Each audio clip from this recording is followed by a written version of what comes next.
Saudara-saudara yang diberkati Tuhan, sebelum kita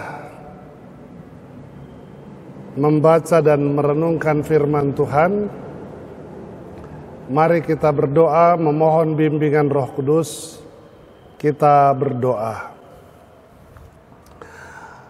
Allah Bapa yang rahmani, kami berterima kasih untuk pemeliharaan dan kasih sayang Tuhan yang boleh kami alami, kami rasakan di minggu pagi ini. Berkaitan dengan ibadah yang dirangkaikan dengan sakramen perjamuan kudus akhir tahun, kami hendak membaca, mendengar dan merenungkan firman-Mu. Karena itu kuduskan dan urapi kami dengan kuasa Roh Kudus-Mu, bukalah akal budi kami, sehingga firman ini tidak hanya kami baca dan dengar, tetapi juga dapat kami aplikasikan dalam hidup beriman kami hari lepas hari. Bersabdalah ya Bapa di sorga, kami anak-anak-Mu telah bersedia untuk mendengar. Di dalam nama Tuhan Yesus kami berdoa kepada Allah Bapa di dalam kerajaan sorga. Amin. Jemaat yang diberkati Tuhan, saya undang kita semua berdiri untuk menyambut firman Tuhan. Maranatha.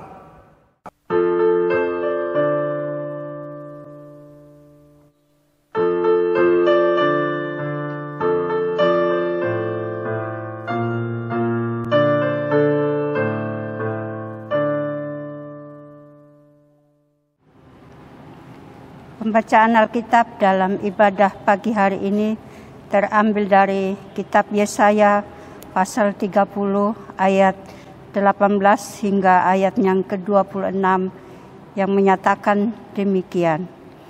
Janji keselamatan bagi Sion. Sebab itu Tuhan menanti-nantikan saatnya hendak menunjukkan kasih-Nya kepada kamu.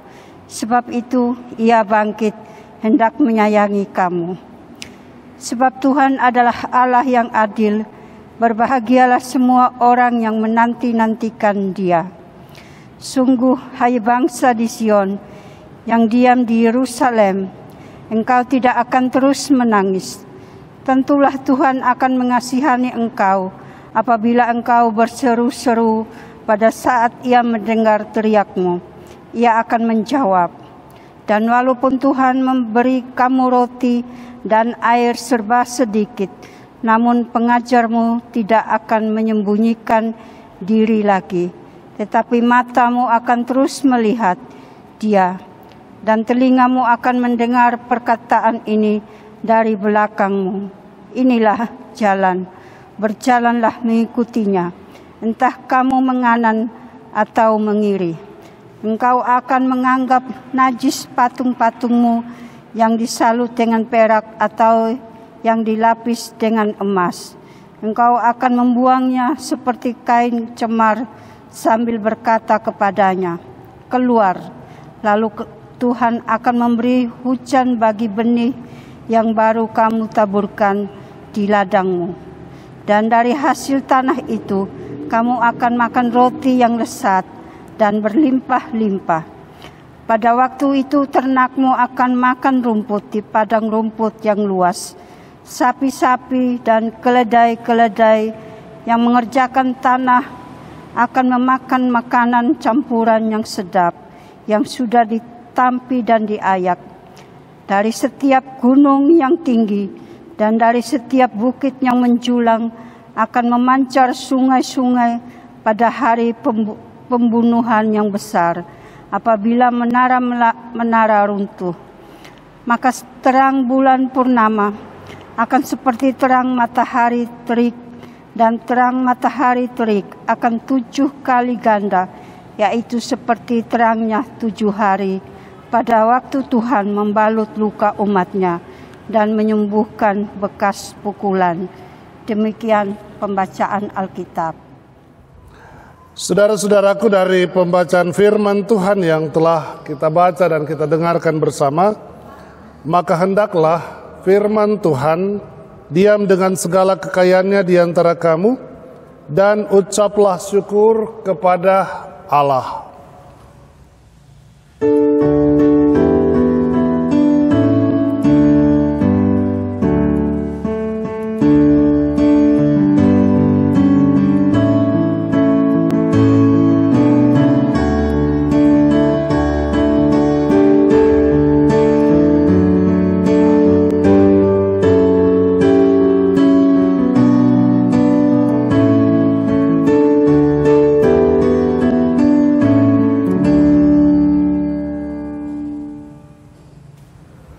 Saudara-saudaraku yang diberkati Tuhan, selamat pagi, shalom. Saya percaya bahwa saudara-saudara yang berada di rumah tentu dalam keadaan yang sehat, baik dan terpelihara, khususnya bagi orang tua kita yang sudah lanjut usia, yang agak sulit untuk bergereja atau datang ke gereja. Saya menyapa saudara dengan salam shalom. Semoga damai sejahtera Allah akan menguasai dan meliputi kehidupan saudara. Dan bagi warga jemaat yang dalam kondisi sakit dan tidak bisa datang ke rumahmu yang kudus ini, gereja, saya juga menyapa saudara dengan salam dalam kasih Kristus Tuhan. Bapak Ibu Saudara, dari uraian pembacaan firman Tuhan yang tadi telah kita dengarkan, yang terambil dalam kitab Yesaya pasal yang ke-30, ayatnya yang ke-18 sampai dengan ayatnya yang ke-26, diberi tema bahagia yang menantikan Tuhan. Jadi tema kita adalah berbahagialah setiap orang yang menantikan Tuhan. Ibu bapak saudara, kalau kita menantikan seseorang, entah itu anak-anak kita, mereka tinggal di tempat yang jauh, keluarga kita, atau orang-orang yang kita kasihi, di mana ketika kita mendengarkan bahwa mereka akan menjumpai, mereka akan mengunjungi kita, wah tentu betapa berbahagianya kita. Atau biasanya orang tua yang sudah lanjut usia, yang sudah tinggal di rumah sendiri, di mana anak-anaknya sudah tersebar di berbagai tempat atau di berbagai kota. Lalu ketika mendengarkan bahwa mereka akan mengunjungi kita sebagai orang tua, saya percaya bahwa ada kebahagiaan, ada sukacita, ada kesenangan.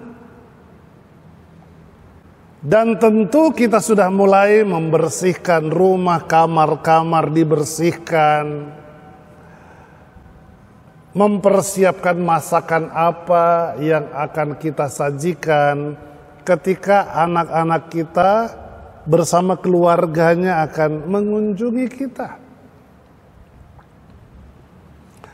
Ya, kasur, bantal dijemur, dikenakan sarung bantal yang lebih bersih, ya, selimut-selimut juga disediakan, luar biasa.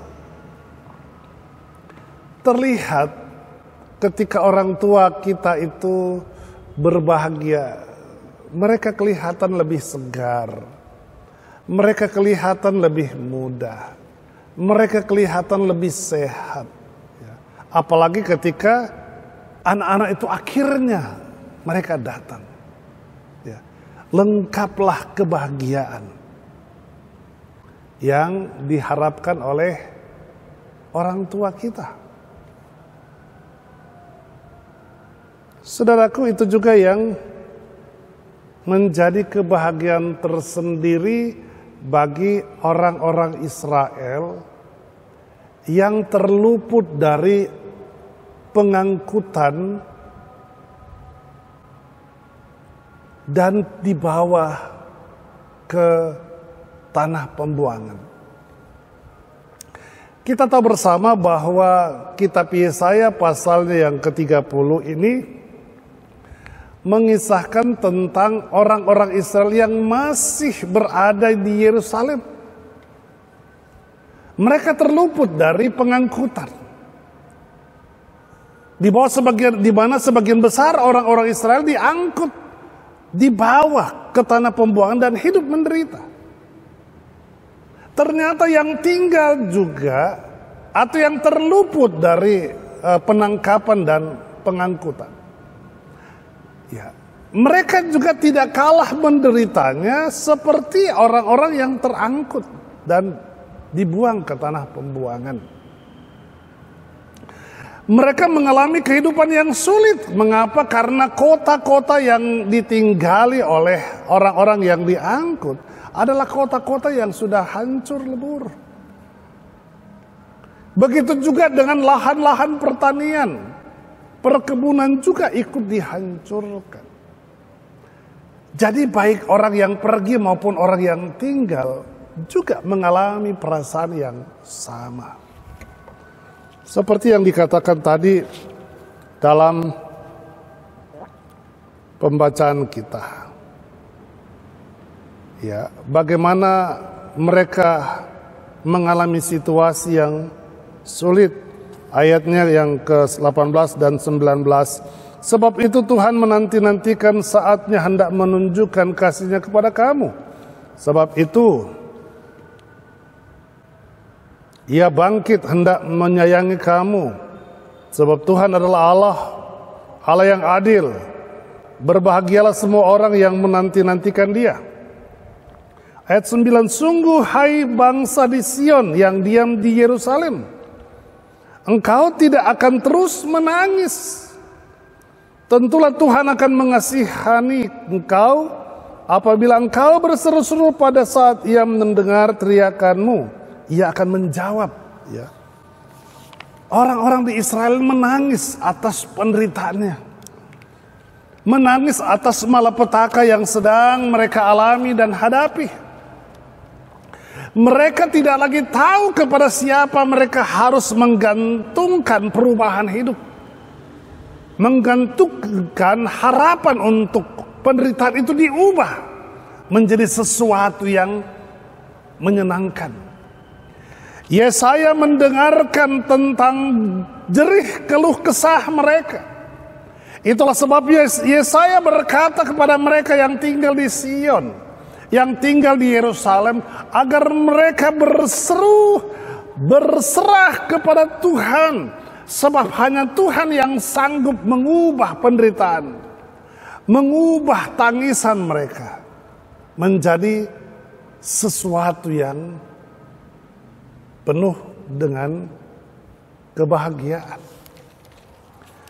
Saudaraku yang diberkati Tuhan, Yesaya mencoba menggugah orang-orang Israel yang ada di Yerusalem, bahwa karena perilaku hidup yang tidak benar itulah yang membuat Tuhan membuat kehidupan penderitaan itu harus terjadi dalam kehidupan mereka. Tetapi sekaligus Yesaya mau mengajarkan kepada mereka bahwa hanya Tuhan yang sanggup mengubah, hanya Tuhan yang sanggup membuat mereka mengalami damai sejahtera. Karena itu yang diharapkan oleh Yesaya kepada umat Israel dalam pembacaan kita adalah berubahlah menjadi yang lebih baik. Sebab ayat yang ke-20, ya, dan walaupun Tuhan memberi kamu roti dan anggur serba sedikit, namun pengajarmu tidak akan menyembunyikan diri lagi, tetapi matamu akan terus melihat Dia, dan telingamu akan mendengar perkataan ini dari belakangmu. Inilah jalan, berjalanlah mengikutinya, entah kamu menganan atau mengiri. Yesaya bilang berjalanlah mengikuti dia. Sebab itu harapan Tuhan. Tuhan menantikan. Ya, Yesus pernah berkata, "Hai, marilah kepadaku setiap orang yang merasa letih dan lesuh, sebab aku akan memberikan kelegaan. Sebab aku akan memulihkan." Tuhan memperlihatkan kebaikannya. Itulah sebabnya dia mengirimkan Yesaya supaya mengajarkan bahwa berbahagialah setiap orang yang menantikan kedatangan Tuhan.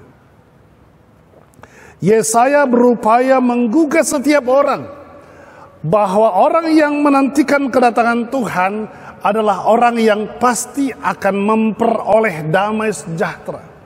Sebab Tuhan ketika ia berjanji untuk menjumpai setiap orang, ketika ia berjanji untuk mendatangi setiap orang, maka ia akan membuktikan janjinya. Dan saudaraku, kalau kita bicara konteks perjanjian baru, kita melihat bagaimana nubuatan tentang janji kedatangan Tuhan yang menanti-nantikan dia genapi di dalam kehadiran Kristus Yesus.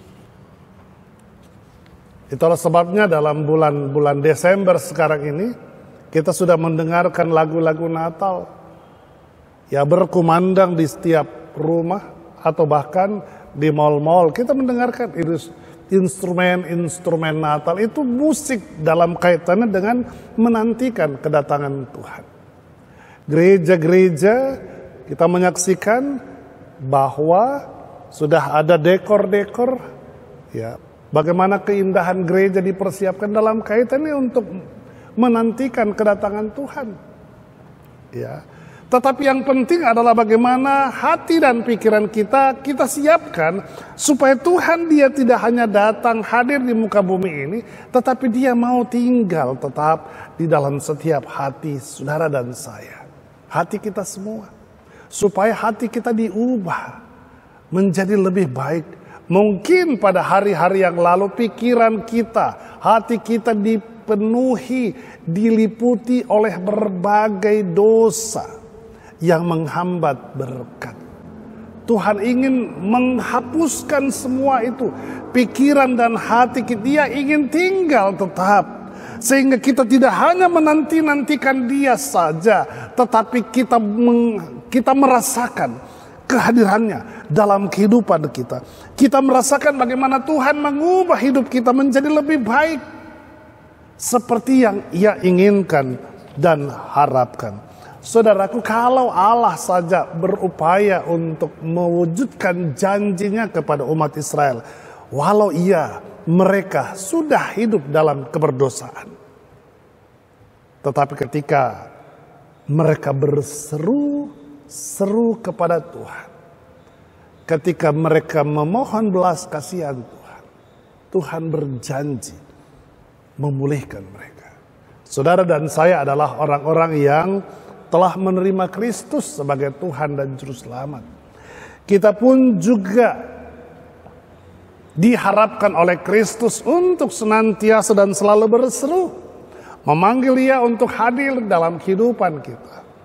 Kita tidak hanya menanti-nantikan kedatangannya, tetapi kita juga adalah orang-orang yang merasakan kehadirannya dalam kehidupan beriman kita.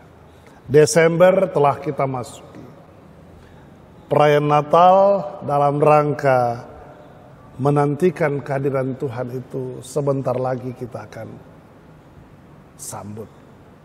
Mari Bapak Ibu Saudara, kita siapkan hati kita dengan tulus dan ikhlas. Kita membuka hati kita supaya Ia datang. Dan harus kita sambut kedatangannya dengan penuh kegembiraan, penuh kesenangan. Seperti seorang ibu yang mendengarkan akan kedatangan anak-anaknya. Dia mempersiapkan dirinya. Dia begitu bergembira ketika mendengar bahwa anak-anaknya akan datang dan mengunjunginya. Dia tidak hanya mempersiapkan rumah, kamar-kamar, memperindah rumahnya, menyediakan makannya, tetapi dia mempersiapkan hatinya. Sebab dengan hati yang dipersiapkan dengan gembira, maka ia akan merasakan kekuatan. Ia kelihatan akan semakin terlihat lebih mudah.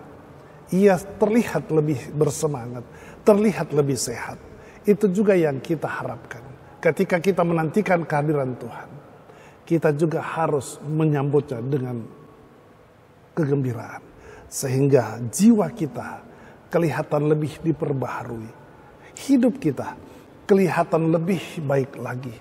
Sikap kita kelihatan semakin layak di hadapan Tuhan. Bukan hanya rumah, bukan hanya kita memasang pohon Natal dan aksesoris Natal, tetapi lebih daripada itu, kita memperbaiki hidup kita. Sehingga kiraan Tuhan itu sungguh-sungguh menjadi sebuah berkat bagi kita semua. Selamat merayakan Natal, mari mempersiapkan diri kita untuk menyambut Natal.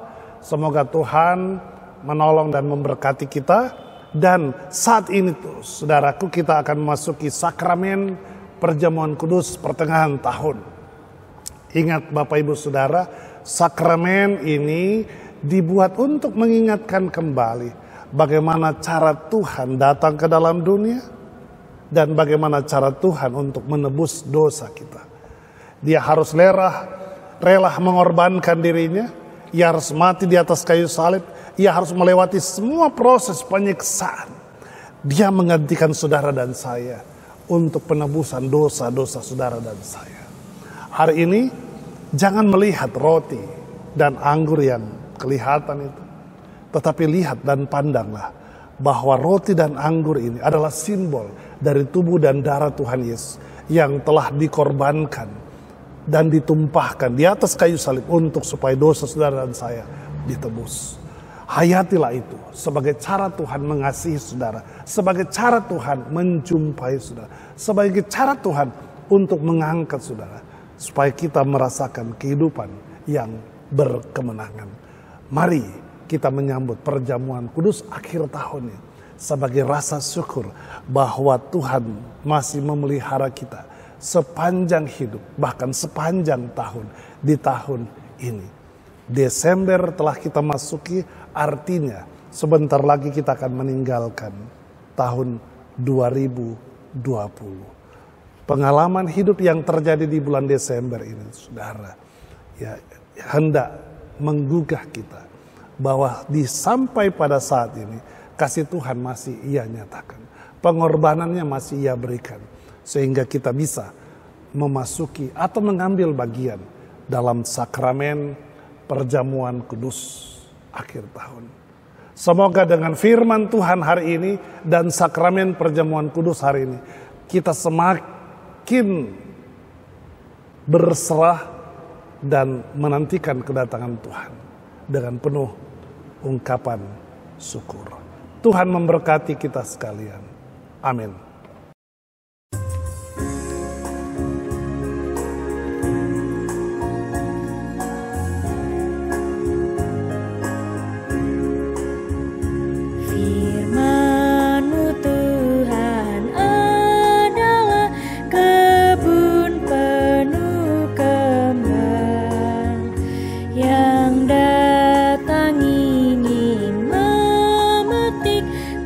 Bersuka dan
Saudara-saudara yang diberkati Tuhan,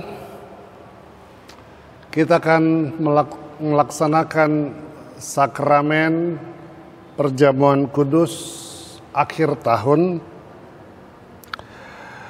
Karena itu mari kita mendengarkan penetapan perjamuan kudus yang terambil dalam surat Rasul Paulus 1 Korintus pasal 11 ayatnya yang ke-23 sampai dengan ayatnya yang ke-29.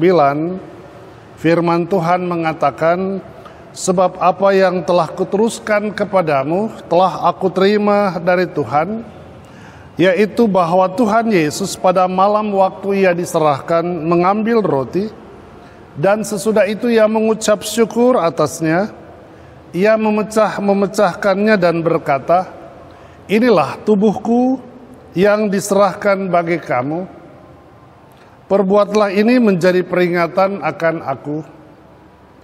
Demikian juga ia mengambil cawan sesudah makan, lalu berkata, cawan ini adalah perjanjian baru yang dimeteraikan oleh darahku. Perbuatlah ini setiap kali kamu meminumnya menjadi peringatan akan aku. Sebab setiap kali kamu makan roti ini dan minum cawan ini, kamu memberitakan kematian Tuhan sampai ia datang. Jadi barang siapa dengan cara yang tidak layak makan roti atau minum cawan Tuhan, ia berdosa terhadap tubuh dan darah Tuhan. Karena itu hendaklah tiap-tiap orang menguji dirinya sendiri, dan baru sesudah itu ia makan roti dan minum dari cawan itu. Karena barang siapa makan dan minum tanpa mengakui tubuh Tuhan, ia mendatangkan hukuman atas dirinya.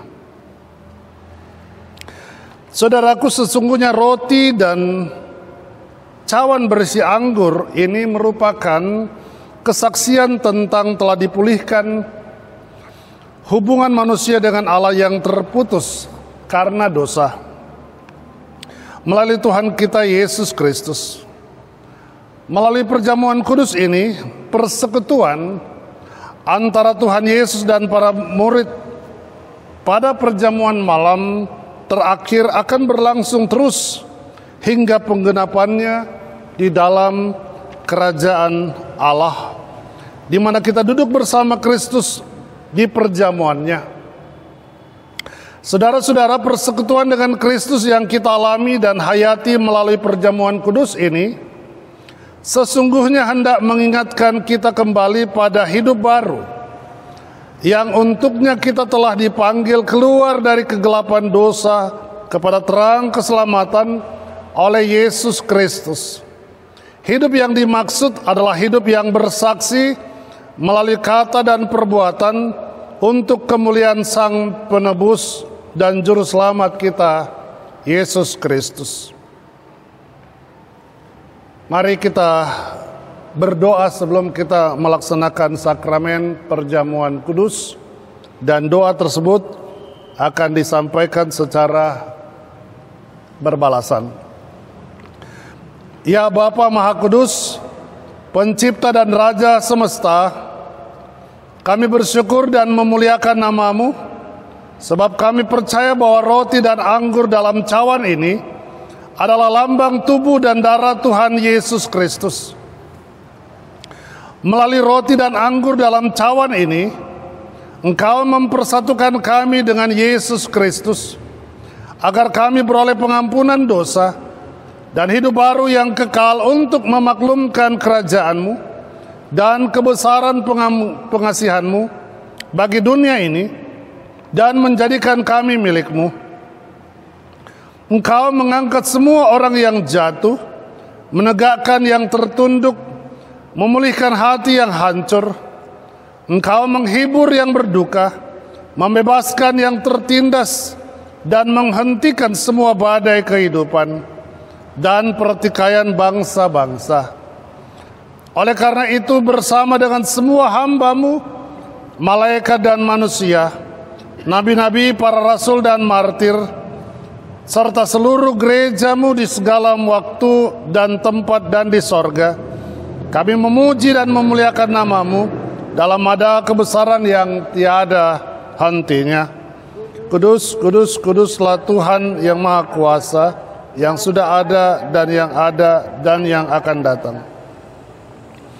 Kami memuji namamu ya Bapa, karena pemberianmu yang paling utama anakmu, Yesus Mesias, yang rela disalibkan untuk menebus dan menyelamatkan kami dari cengkeraman dosa dan maut, dan yang bangkit untuk membuat kami tak bernoda di hadapanmu.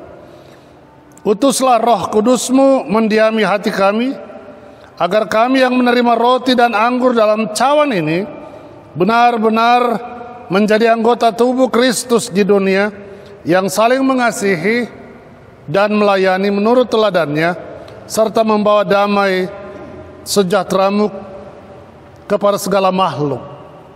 Amin.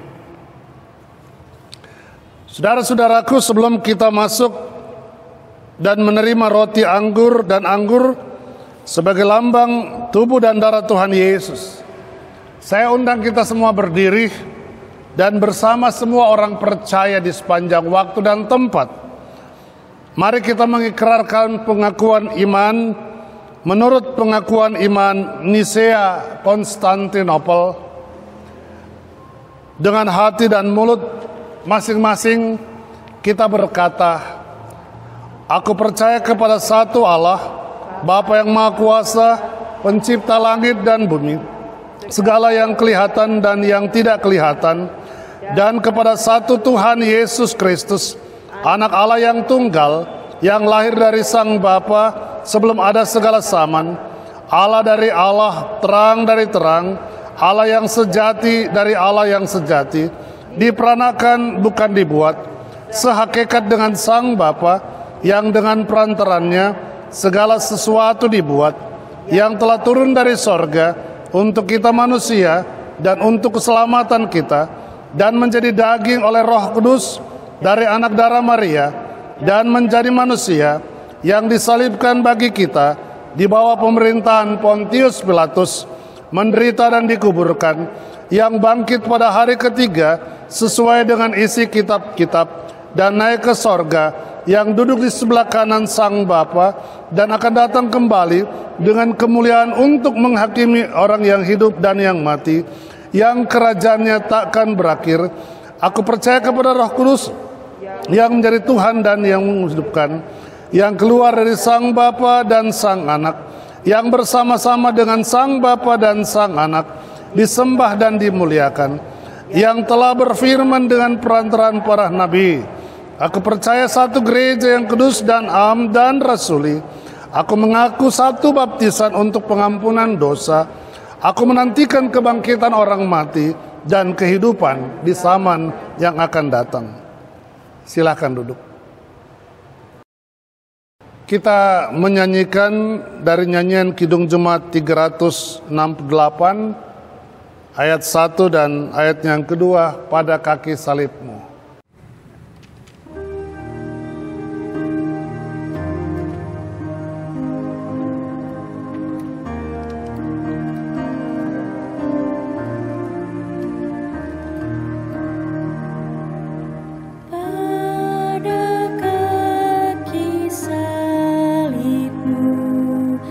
Yesusku berlindung,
Saudara-saudaraku, marilah, karena segala sesuatu telah tersedia, supaya kita dipelihara dengan roti sorgawi, yakni Yesus Kristus. Maka janganlah hati kita dan pikiran kita melekat pada roti dan anggur yang kelihatan ini, tetapi marilah kita menerimanya dengan iman yang tertuju kepada Yesus Kristus, Tuhan dan Juru Selamat kita. Damai sejahtera Kristus memenuhi persekutuan kita. Ya, sambil kita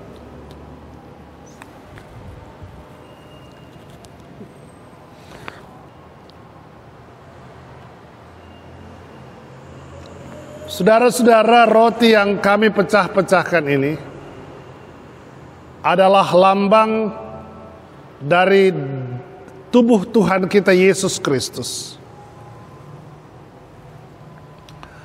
Ambillah dan makanlah.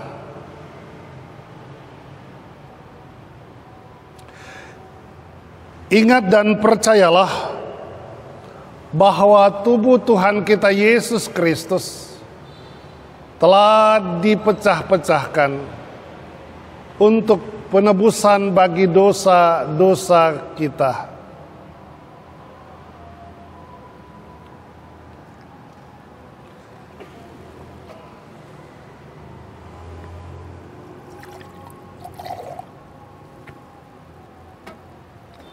Selanjutnya, cawan minuman yang kita pakai untuk mengucap syukur ini adalah lambang dari darah Tuhan kita Yesus Kristus.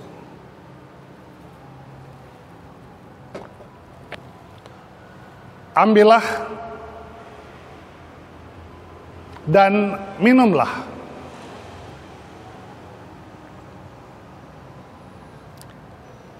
Ingat dan percayalah bahwa darah Tuhan kita Yesus Kristus telah ditumpahkan untuk penebusan bagi dosa-dosa kita. Saudaraku, firman Tuhan dalam kitab Mazmur pasalnya yang ke-23 mengatakan, Tuhan gembalaku yang baik, Mazmur Daud. Tuhan adalah gembalaku, takkan kekurangan aku. Ia membaringkan aku di padang yang berumput hijau. Ia membimbing aku ke air yang tenang.